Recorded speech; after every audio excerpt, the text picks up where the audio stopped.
While all this has played out over the past 28 months, Australia could have been on the right side of history.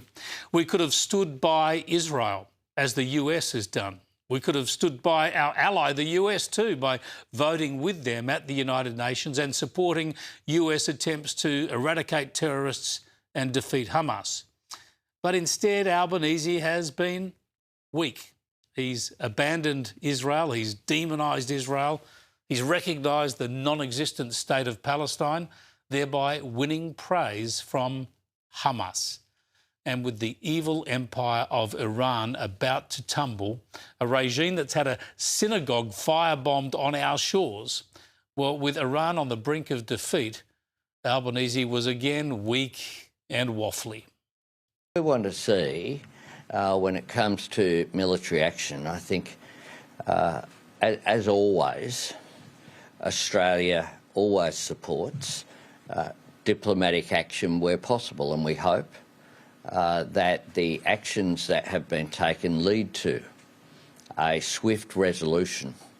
And we also say that very clearly the consequences of this are that we are concerned about the regional escalation. Albo, Albo, Albo. It's not that hard, mate. Just support Israel, support the US, and condemn the Iranian regime. Sometimes there are good guys and bad guys. There is good and evil. Just find the moral clarity and the political backbone to stand up for good and to stand against evil. But he can't do that, can he?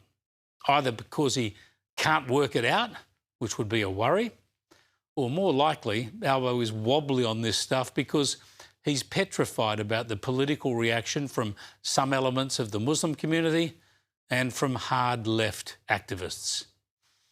And that's even more of a worry.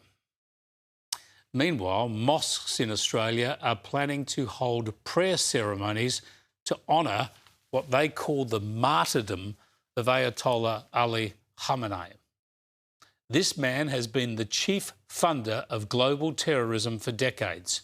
He was responsible for the murder of thousands of innocents, including Iranians.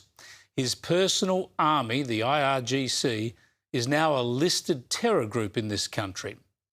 So any support for this man or his supporters is surely support for a banned terror group.